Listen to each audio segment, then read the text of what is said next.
Good morning, students. Here we start with the greater sec, the lining of the peritoneum, vertical tracing in the pelvic cavity. So we are left with the vertical tracing in the pelvic cavity. But before we start with pelvic cavity, we have stated that in the starting that the entire greater sec peritoneum will extend from diaphragm till pelvic cavity, till the pelvic floor. So the entire greater sec, the parietal peritoneum lining the greater sec vertically from diaphragm till the level of the pelvic floor in the pelvic cavity. Now, two important points we need to start with. For example, supposing over here, this structure is the posterior inferior surface of liver, here, entire structure.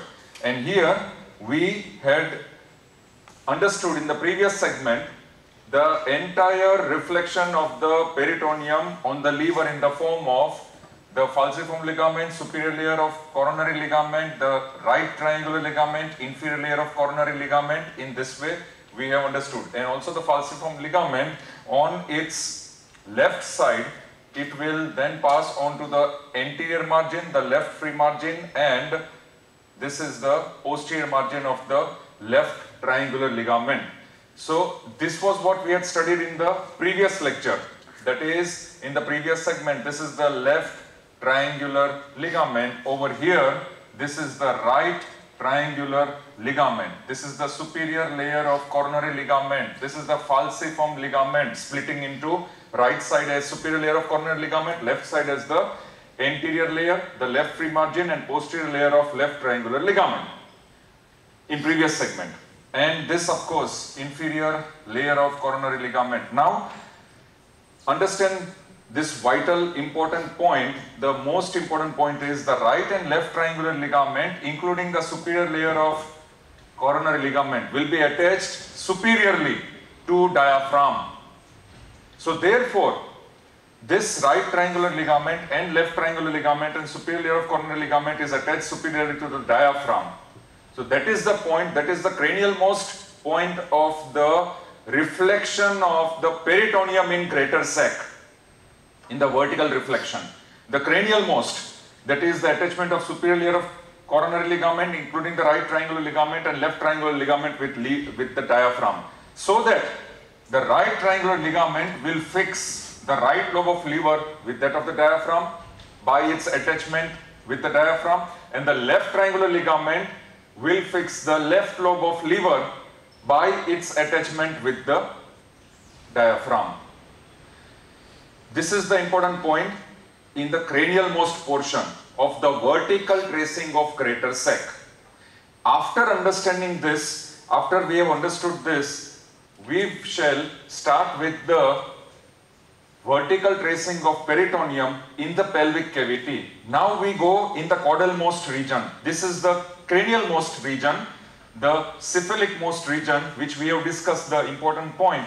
Now we pass on to the pelvic cavity, the caudal most portion. Now in the pelvic cavity, we draw one diagram in which we show, for example, here we shall show the urinary bladder.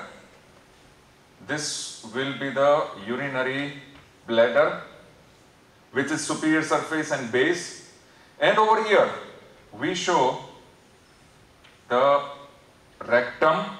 Here we show the rectum and anal canal. So here, this is the rectum.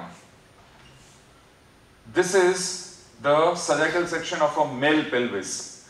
So we are going to discuss the vertical tracing of the peritoneum in the pelvic cavity, in the caudal most region, which is left. After it encloses over here, this is the sigmoid colon. And last segment, we ended here, we ended by engulfing the sigmoid colon and it is reflected down. So therefore, this structure was sigmoid mesocolon. Up till here, we have learned in the last segment, the peritoneum covering sigmoid colon, and then it forms the sigmoid mesocolon, and then again it goes to posterior abdominal wall where my hand is there, and it is reflected down in pelvic cavity. From here we are continuing. Now in the pelvic cavity there will be of two varieties, because the pelvic cavity, this is of male feature and another pelvic cavity of the female feature. So first, this is the male pelvic cavity. What happens? The vertical tracing of the peritoneum in the pelvic cavity in case of male pelvis, as it passes down this peritoneum, it will pass in front of the rectum. It will pass in front of the rectum. Now here it passes in front of the rectum in such a way that in the upper 1/3 of rectum, it will cover the front and the sides of the rectum. In upper 1/3 of rectum, it will cover the front and the sides of rectum. But in middle 1/3 of the rectum, it will cover only the front of the rectum. And then it is reflected, this peritoneum will be reflected back, not back, but in the front over this point, over the upper part of the base of urinary bladder, where my finger is there, upper part of the base of urinary bladder, and then it will travel over the superior surface of urinary bladder, and then it will continue in the anterior abdominal wall, posterior to the anterior abdominal wall, or deep to anterior abdominal wall. It will continue above, and so this is where it will continue above. And if I mention this as anterior abdominal wall, this is anterior abdominal wall. This way the peritoneum is reflected, vertical tracing of peritoneum in the male pelvis. Now this pouch over here, this is the vesicorectal or rectovesical pouch. So here, this is the rectovesical pouch, which is produced by reflection of the peritoneum in between the rectum and urinary bladder. So rectovesical pouch between rectum and urinary bladder is produced. Now this rectovesical pouch, the floor, this is the floor, will lie around 7.5 centimeter above the margin of anus. So this distance between anus and the floor of the rectovesical pouch will be 7.5 centimeter.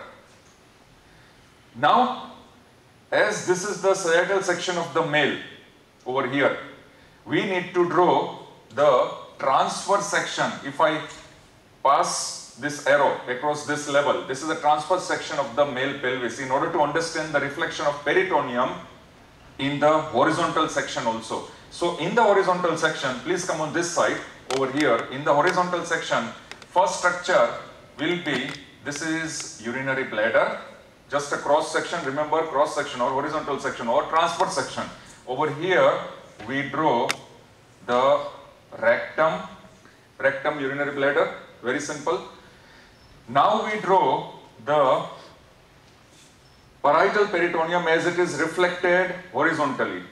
So as it is reflected horizontally over here, it will form, as it is reflected on either side of urinary bladder, as it goes towards the lateral pelvic wall on either side, it will form two fossae.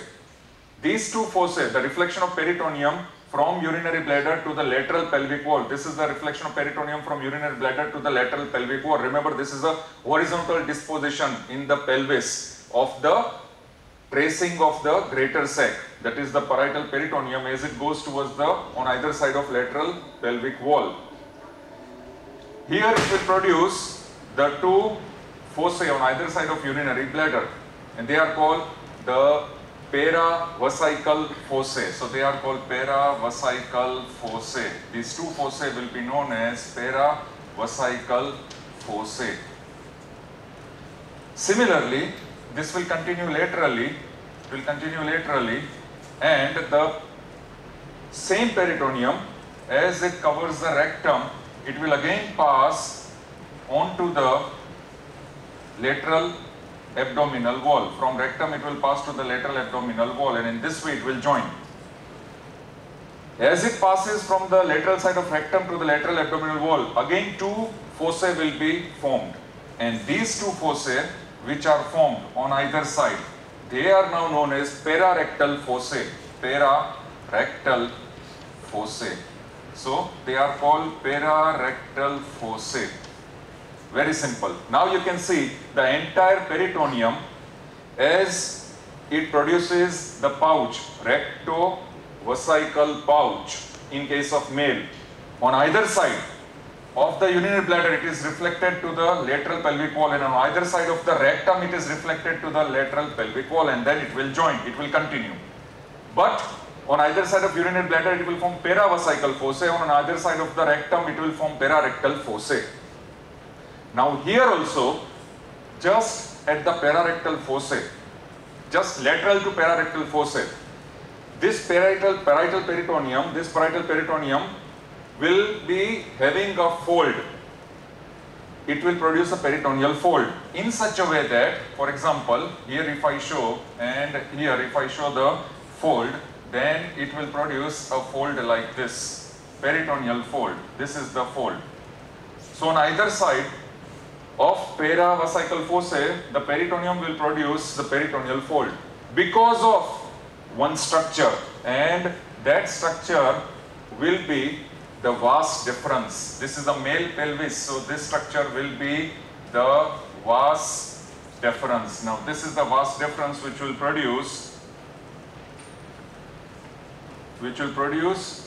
these two peritoneal folds. So therefore here we will mark this structure as vas deferens. If it is a female pelvis, then this structure would be round ligament of uterus, which we are going to draw. So therefore this completes the lining of the pelvic peritoneum, or the lining of the peritoneum in the pelvis, male pelvis. So this is the peritoneum, the caudalmost vertical tracing of the greater sac in case of male pelvis. This is the diagram. Now, in between paravesical and pararectal, foci, again on the lateral side, there will be the peritoneal fold, two peritoneal folds which will be produced. And these two peritoneal folds which are produced on the lateral side, midway between vesical and pararectal, will be because of, now here two structures, these two structures will be the ureter. So these two structures will be the ureter. Midway between paravesical and pararectal foci, another peritoneal fold which is produced because of the ureter. So here I can mark this as ureter. So this is how the male pelvis is present here, in which the vertical tracing of the peritoneum of the greater sac. Now coming up, female pelvis. Now the same vertical peritoneum, the tracing in the female pelvis. So in the female pelvis, first we draw the bladder. This will be the urinary bladder. Then over here we draw the vagina, and after drawing this vagina we show the cervix, and here it will continue, this cervix will continue, and we show the uterus. So therefore we show this cervix, uterus. So vagina, cervix, uterus, and then what we show will be over here, there will be the rectum. So rectum and of course the anal canal. Now we show the tracing of the peritoneum. Now the peritoneum, after covering the anterior surface of the rectum, just as it covers in case of female, in case of male, same way it will cover in case of female. So therefore after this tracing of this peritoneum down in the female pelvis covering the rectum, that is it will cover upper one third of rectum from the front and the sides, and in the middle one third it will cover only from the front. As it covers, it will then form a pouch, and this pouch which will be reflected on the posterior surface of the uterus. But this pouch, which is known as rectouterine pouch. Now remember, the exact location of this pouch will be of course 5.5 centimeter above the anus. But the extension of this pouch will be in such a way that it will extend till the upper 1/4 of the posterior surface of vagina. So here we extend this till the upper 1/4 of the posterior surface of vagina. So this much is the upper 1/4 of the posterior surface of vagina in between my fingers. Remember, this pouch is extending till the upper 1/4 of posterior surface of the vagina. Then it is reflected up posterior to the supravaginal portion of cervix, posterior to supravaginal portion of cervix, very important. Then it will be reflected on the posterior surface of the uterus, entire posterior surface of uterus. This is how the peritoneum is reflected in between rectum and upper 1/4 of the vagina, the supravaginal portion of cervix and posterior surface of uterus to form recto-uterine pouch. So here I'll give this in the form of this arrow, mark it with arrow, and this is the recto-uterine pouch. So this recto-uterine pouch of Douglas, will lie around 5.5 centimeter above the anus. Then after reflecting in this manner as forming the recto-uterine pouch, this peritoneum will be passing over the uterus. As it passes over the uterus, it will then pass in front of the fundus of uterus, in front of the anterior surface of the uterus, and then it will form another pouch which will be reflected on the superior surface of urinary bladder, and from here it will then pass to the anterior abdominal wall, posterior side of anterior abdominal wall. So here it will produce another pouch, and this will be known as vesico-uterine pouch. So this is vesico-uterine pouch, and this is nothing but the reflection of the peritoneum in between the uterus and the superior surface of urinary bladder. So this is vesico-uterine pouch. Therefore, now please try and understand, once we come to recto-uterine pouch, now this recto-uterine pouch on either side to the lateral pelvic wall will form recto-uterine folds of peritoneum. Now after understanding in this sagittal section, if we pass an arrow in this direction, and this is the transverse section, cross section we need to draw for the female pelvis, so that the entire peritoneal reflection as seen in sagittal section, how it is reflected in the lateral side horizontally, how it is disposed horizontally to the lateral peritoneal wall. So therefore here we shall then draw on this side. Please come on this side. When we draw the lateral side, first we draw the cross section of urinary bladder. Then we draw over here the cross section of rectum, and in between we draw over here, this will be the cross section of uterus, female pelvis. Now how this peritoneum is reflected from these three organs to the lateral pelvic wall? Very simple. Here we show that it will be reflected from the urinary bladder as paravesical fossa, over here also the same way, paravesical fossae, and then on either side of the uterus it will form the broad ligament, and this is how the broad ligament we have to draw. This is on either side of the uterus, and similarly it will also cover this uterus on either side. This is how the broad ligament is formed. So broad ligament is the structure which will connect the lateral wall of uterus with the lateral peritoneal wall. Now the peritoneal reflection on either side of the rectum, same way it will cover the rectum, and from the rectum it will form the pararectal fossa. This is the pararectal fossa, and then it will continue on the lateral peritoneal wall in this way. So therefore, now to put the arrows, these two, they are the pararectal fossae, same way the pararectal fossae, and here these two arrows, they will be the paravesical fossae. Same as in male, the only difference will be presence of uterus and the presence of, now here we mark it as broad ligament. So therefore the lateral wall of the uterus will be connected to the lateral peritoneal wall in the form of the broad ligament.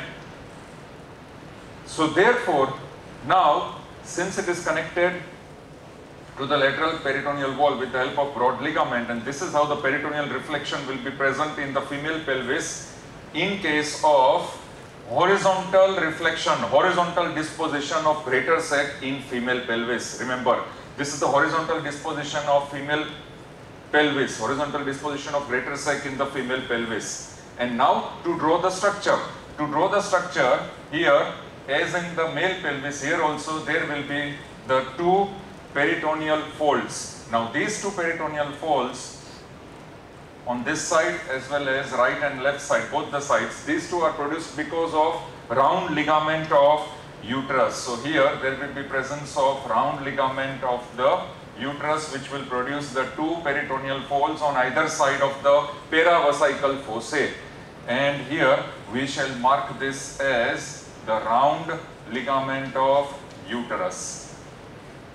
Similarly now, the two more peritoneal folds will be produced posterolaterally, and posterolaterally at this level the two peritoneal folds which will be produced will be because of the presence of ureter. So here there will be presence of the ureter on this side.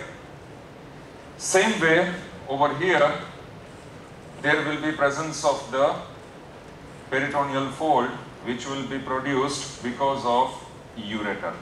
So here we have shown these two ureters, and here we shall mark this as ureter, which will produce the two peritoneal folds. Now comes the most important structure. Remember, at this level, still the diagram is incomplete. We have to show the ovaries. Ovaries are the structures which are present in the infraperitoneal compartment, infraperitoneal cavity, and they are present in the lateral pelvic wall, and there is a fossa which is known as ovarian fossa. So the two ovaries will be produced in the ovarian fossa, and these two ovaries, let us show, it will be in this way, the two ovarian fossa in the lateral pelvic wall, and this is the place where the two ovaries will be present, and we can show this in the form of dot. This is ovary of one side, and here there is ovary of other side. So therefore now it should be very clear that the ovaries are present in the infraperitoneal portion, and they are present in the lateral pelvic wall, which will form ovarian fossa as of we have formed. Now these ovaries are present in such a way that they are connected to the posterior layer of broad ligament. Since this is the broad ligament, this is its anterior layer, this is the posterior layer of broad ligament. So the ovaries are connected to the posterior layer of broad ligament. Now the one mark question answer about the ovarian fossa, very interesting. Just remember this diagram. If I show the ovary over here on one side, if this is the ovary, then the ovarian fossa, the ovaries are present in ovarian fossa in the lateral pelvic wall. It is bounded by two structures, one in the front, one in the back, and those two structures will be anteriorly, it will have the presence of obliterated umbilical artery. So anteriorly there will be presence of obliterated umbilical artery. With this arrow you can show it is obliterated umbilical artery. So the anterior wall of ovarian fossa is bounded by obliterated umbilical artery, one mark question answer or MCQ, and posteriorly it will have the presence of ureters as well as the internal iliac vessels. So with these three structures you can name them as the ureters and internal iliac vessels. Remember, this is a very important Viva question or one mark question answer or MCQ. Ovarian fossa, in which ovary is present in the lateral pelvic wall, it is bounded in front by obliterated umbilical artery and posteriorly by ureter and internal iliac vessels. Now comes another important point where my finger is there. Medial to the ovary, medial to this ovarian fossa. We have understood this. Medial to this ovarian fossa. At this point, posterior layer of broad ligament will be perforated by the pelvic ostium of fallopian tube or uterine tube, because broad ligament, this broad ligament, in the upper part of broad ligament, in the upper margin of broad ligament, there will be presence of fallopian tube or uterine tube. So here there will be presence of uterine tube in the upper part of broad ligament, and the pelvic ostium of uterine tube will be perforating the posterior margin of broad ligament. So supposing if I show here, if this is the uterine tube, here also if I show the uterine tube, and here if I show there is a perforation and this pelvic ostium of uterine tube is perforating. Here also if I show this perforation and if I show that pelvic ostium of uterine tube is perforating the posterior wall of broad ligament medial to the ovary, what does it show? It clearly signifies that the pelvic cavity of the female is an open peritoneal cavity. So the peritoneal cavity which is present in the pelvic portion of the female will be an open peritoneal cavity, whereas in case of males, remember this is a generalized statement, in case of males the peritoneal cavity is a closed cavity, but in case of females the peritoneal cavity is an open cavity. Answer, if you are asked this viva question, in females the peritoneal cavity is open cavity because of one reason, and that reason will be the pelvic ostium of uterine tube. Please note down. So this is the uterine tube or fallopian tube. The pelvic ostium of the uterine tube will perforate the posterior wall of broad ligament, and because of this perforation of the pelvic ostium of uterine tube through the posterior layer of broad ligament, the peritoneal cavity of female becomes open peritoneal cavity. So these are the important points in the pelvic cavity of the female.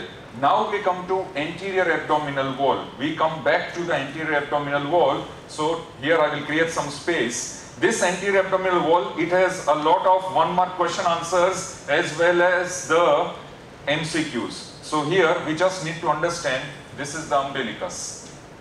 Now remember the pelvic peritoneum, after understanding the lining horizontal disposition in male and female pelvis, once again this peritoneum is reflected anteriorly.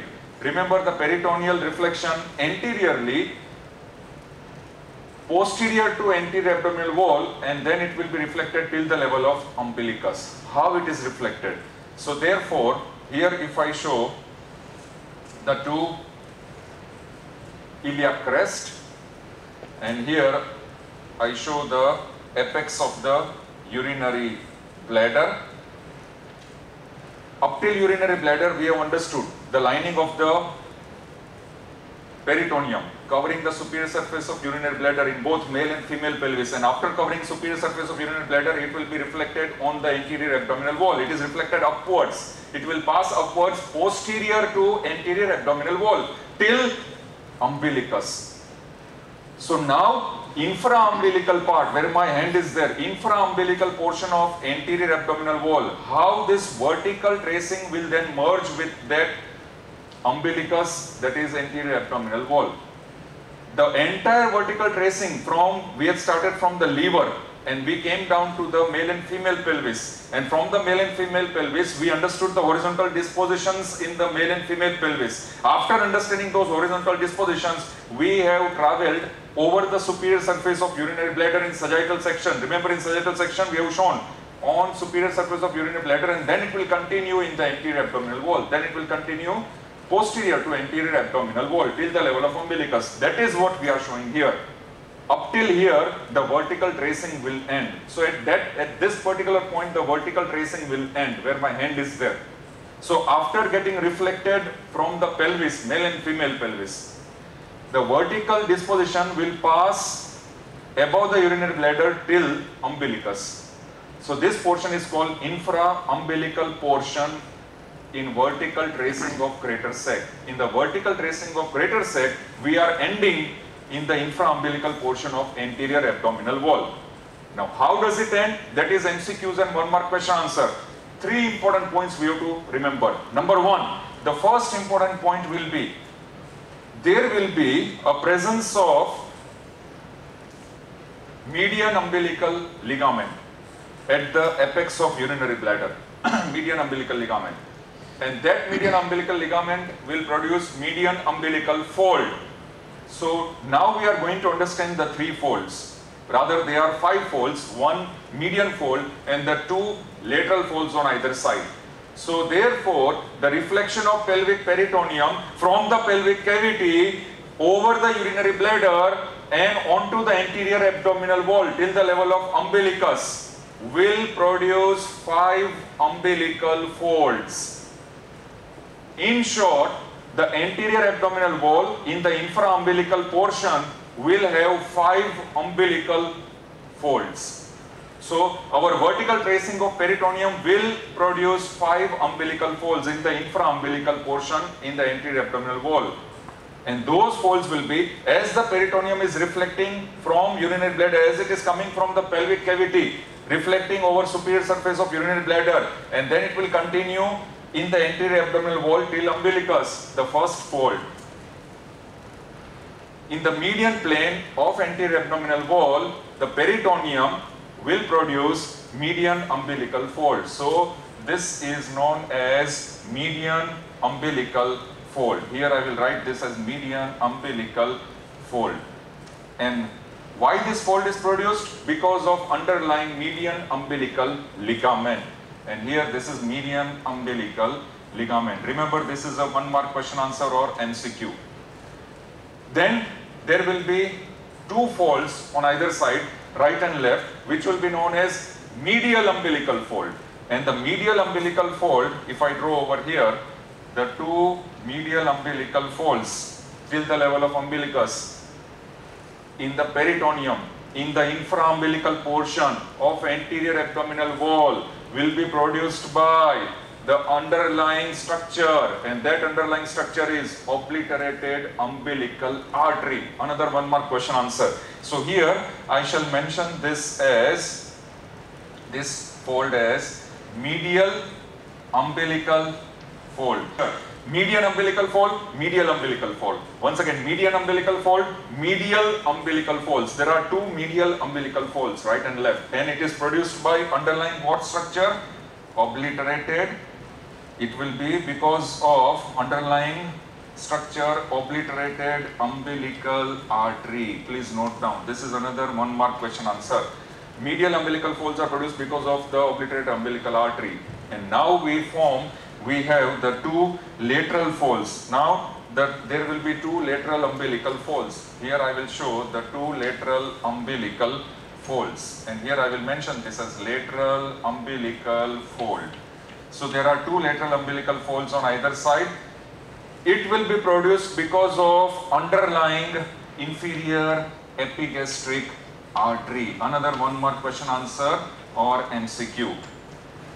Remember the diagram, memorize the diagram, and this beautiful concept you will find in dissection also once you reflect the skin of the anterior abdominal wall below the umbilicus. So infraumbilical portion of anterior abdominal wall, when you look carefully, when you reflect the peritoneum and see the undersurface of peritoneum in the infraumbilical portion, undersurface of peritoneum, deep surface of peritoneum, you will see these 5 folds. And these 5 folds are asked in so many MCQs and 1-mark question answer. Remember, median umbilical fold is a fold produced in the anterior abdominal wall. In the infraumbilical portion, it is produced by median umbilical ligament. The 2 medial umbilical folds are produced once again here only in the infraumbilical portion, and they are produced because of obliterated umbilical artery. 2 lateral umbilical folds also you will see. They are produced because of underlying inferior epigastric artery. Very important. And this, once again I repeat, in dissection also you are able to mark all these 5 folds beautifully in the infraumbilical portion of the vertical tracing of the peritoneum. So here, this is the end of the vertical tracing of the peritoneum. Remember, in the first lecture of the vertical tracing, we started from anterior abdominal wall and we reflected on the lever as superior layer of coronary ligament and the left triangular ligament. And from the lever we came down directly till the pelvic cavity in the male and female pelvis. From the male and female pelvis, again it is reflected above the urinary bladder into the anterior abdominal wall till the level of umbilicus. So the entire vertical tracing will be completed after understanding these 5 umbilical folds in the infra-umbilical portion of anterior abdominal wall. Thank you very much.